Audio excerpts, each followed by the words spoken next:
first off, just what's your response to that comment from President Biden, where it sounds like he's calling Trump supporters they're garbage?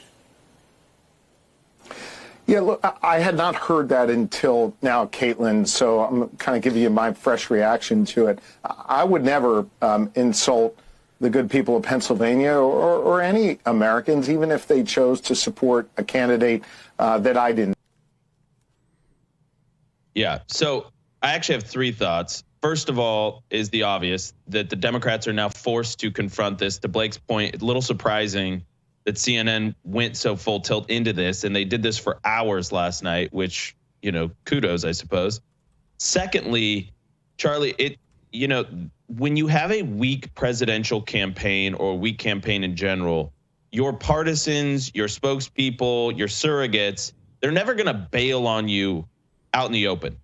It's much more sort of covert, right? Where they need plausible deniability. And what this says to me is that Josh Shapiro, one, got caught flat-footed. This thing came out of nowhere for Democrats last night. But two, he wasn't willing to full-throatedly endorse or support or back up his team. He was making an exit plan for himself. What that tells me, Charlie, is that, yeah, he wants to run for president himself, right, in the next cycle. But it means that he's seeing the underlying weakness of the Kamala Harris campaign, and he's saying, it's not me. I had nothing to do with this. Don't blame me for this. Not only that, you guys didn't choose me as vice president. Exactly. Well, and that's another fascinating angle here, Charlie.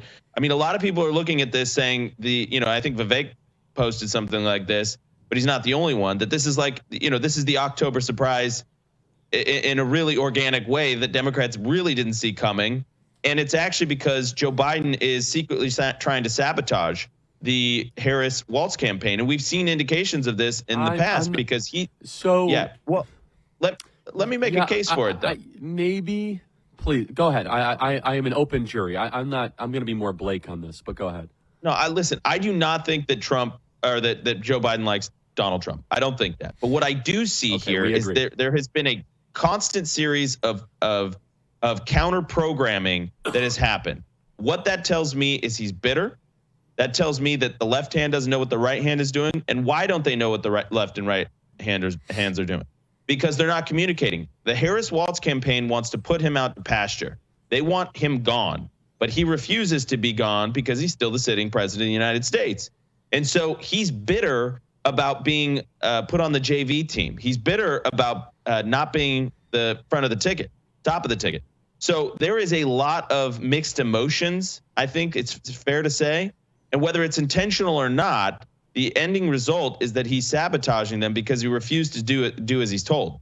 Because he's been a good soldier his whole career, and he thinks he deserves more honor than what he's been given. So Blake, your thoughts on at least a bitter Joe Biden not totally being on board for this? So, like, we've seen the reporting that he's actually asked to be involved in the campaign. He's wanted to do speeches. I think Axios or Politico even reported, like, they kept days open on his schedule where they're like, we can go, we can do a rally. And then the Harris campaign has just not taken them up on it. It's a very bizarre, passive-aggressive thing. But whether he's bitter about it, I don't know. He's an older guy. I think we don't want to read too much into it. I do think there's sometimes a bias to see it all as like a big dramatic TV show. And I think Biden's an ambitious guy. I think he probably does understand that if Harris, like, overall, he does come out looking better if Harris wins than if she loses. If he wins, then he stepped aside at the right time. He made the handoff to his successor. He helped secure Democrat hegemony in Washington for a long time. Whereas if he loses, yeah, he does get to say, told you so, I would have won. But the dominant narrative is going to be old man Joe stuck around too long, screwed it up, saddled us with his terrible vice president, and like wrecked the party. So I don't think he's and I definitely don't think he's intentionally sabotaging Harris or like doing these things just to screw her over. But really what we're seeing is the reason that Biden got replaced in the first place, which is he's not good at thinking on his feet anymore. He's going to say bad and embarrassing stuff. Remember, they got rid of him because he had to mumble his way through a debate. And what was he doing last night? He was mumbling his way through a sensitive topic, said something dumb, and he damaged the campaign. And Andrew, it really is kind of a situation that they're reaping what they gave us. They gave us a fake president and a fake candidate. And isn't it just delightfully ironic a week out that the president they force-fed us is now severely damaging their campaign as he calls us all garbage? No, you made this point on Megyn Kelly's show earlier, Charlie. I thought it was so well made.